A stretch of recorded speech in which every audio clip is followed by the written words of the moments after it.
What's up? Welcome back to another vlog here. It's been a hot minute, but today we're going to be talking about blue hour street photography and how you guys can actually get great photos during this hour.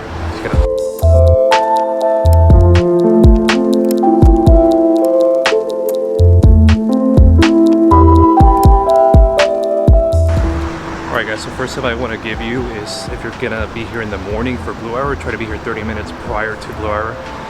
Just check your time before sunrise. It's always like an hour before. That way you can actually be prepared, know what you're going to shoot. And you know, if you want to get that cinematic touch, you'll get all the lights, as you guys can see over here. It's pretty gnarly. But yeah, try to be here as early as possible. I got here around 7. It's not that bad when you're in the West Coast, so you know, give it a try.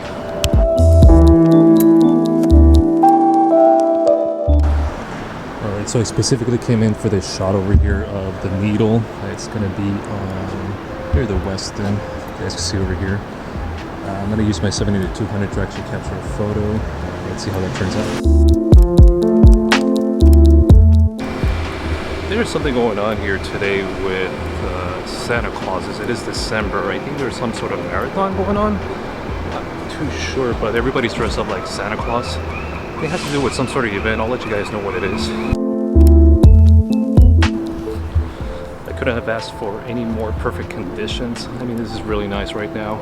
It's wet, it's raining. I mean, it's light rain, it's not too much rain, but the pavement is wet.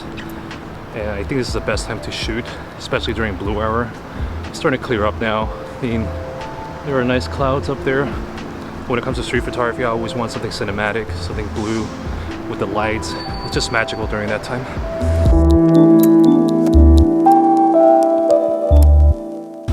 I actually have a question for you guys. Do you think when it comes to rain during street photography, even nature photography, you think it's cheating?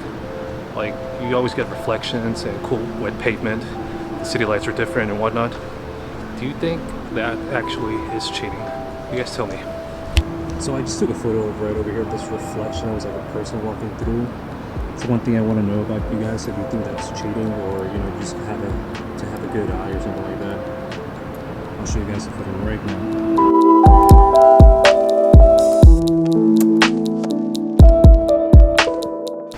Any of you local people actually been into this place?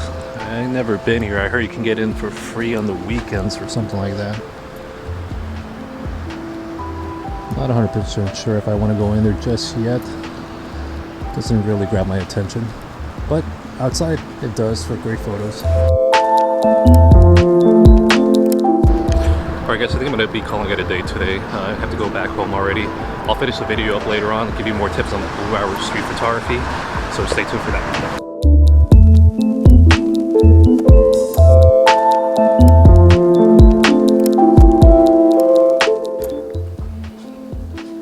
Welcome back to the channel. A few groundkeeping rules here first. 3 things I'm going to be talking about is actually going to be about these lenses over here. Second is actually going to be about reamping this channel, and thirdly is going to be the blue hour street photography tips, which I started, you know, in the beginning of the video. But before we get into that, first things first, obviously, is reamping the channel. I did make some videos private here and there only because I feel I can do a lot better with these videos, especially giving you guys tips, especially, you know, with, you know, going out, taking videos of doing street photography, nature photography. One thing to know about that is that I do want to buy a GoPro and actually mount it in my EOS R, but I'm not sure how you guys feel about that, having a point of view, you know, seeing what I do in my process, going here and there, maybe talking about it. I'm pretty sure you guys know Evan Ramp, you know, how he goes about, you know, taking the video and then doing a voiceover. So just let me know in the comments below what do you guys think about that. And second thing is going to be about these new lenses that I got. This 50mm 1.8 was actually a gift from my parents. They got me. It probably cost them $100. It's the 1.8, but trust me, it's actually pretty sharp. It's pretty amazing for portrait, street photography, as you can see right over here.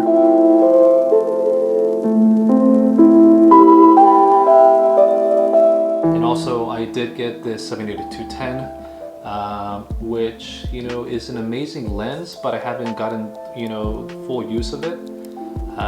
It is kind of soft at f4 from what I've seen, but you know, I still have to play around with it. I mean, the cool thing about it does have the VC, which helps a lot. I still got to figure it out, you know, if I have to use VC at 210 millimeters or not, or I guess it just depends on my shutter speed.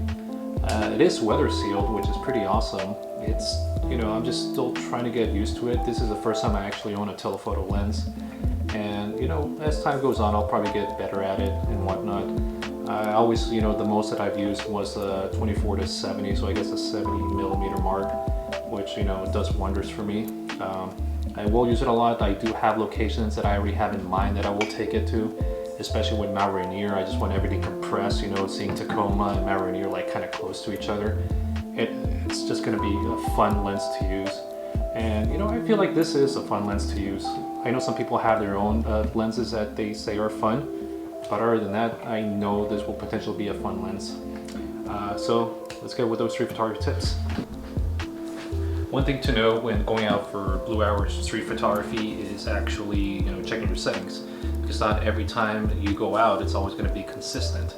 Like, for example, you know, if you're going in the morning for blue hour, it's going to go from dark blue to light blue to golden hour to probably, you know, cloudy or whatever type of day it is. And then during the afternoon, you're actually going to have a golden hour to sunset, and then you're going to have light blue to dark blue. So it's not always going to be the same.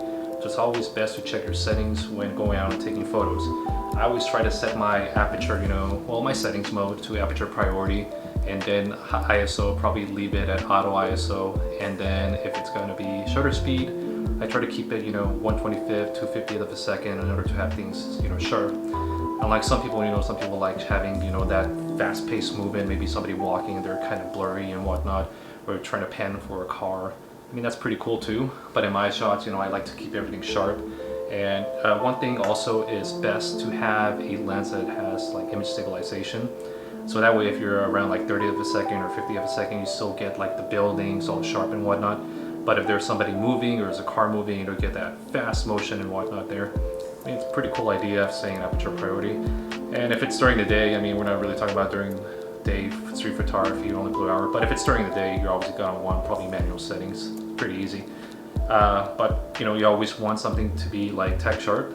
Just, you know, be ready, keep your settings right, and check for the light. It's always changing. You could go from good light to bad light in, you know, 2 minutes. I know that doesn't happen here in Washington a lot, but in Florida it did, and it bugged the hell out of me. Right guys, so another tip I can give you for blue hour street photography is always look for tungsten lights in the city, because it will actually contrast with the blue hour, you know, wherever it is you're at in the city. I prefer those over fluorescent lights. You know, fluorescent lights are always going to be washed out whites, whereas tungsten is going to be warmer lights. You always want that contrast, because if you don't, you're not really going to get that cinematic type look. With fluorescent lights, it looks kind of weird in the photos, especially when you edit them, but with tungsten, you're always going to be doing great with those colors. I feel like warmer colors against blue or, you know, tones and whatnot does make a difference. So if you want that cinematic touch, go for tungsten. And the final tip I have for you guys is actually have a plan, you know, choose your subject, because you're not going to have enough time during blue hour. You do have about 30-45 minutes to get your composition and whatnot. So it's either a cityscape or it's going to be in the streets. For cityscape, it's kind of easy, you know, you're going to take a few shots here and there. Maybe you're going to get a good sunset, maybe sunrise, golden hour, or whatever. When it comes to street photography for blue hour, it's going to be a little different. It's not going to be difficult, but you do get to have your eyes open and take the shot, because you only have a limited time to get those, you know, blue hour type shots, especially if you want to look them like cinematic. So yeah, I think that's all the tips I have for blue hour street photography. And until then, I'll catch you guys later. Peace.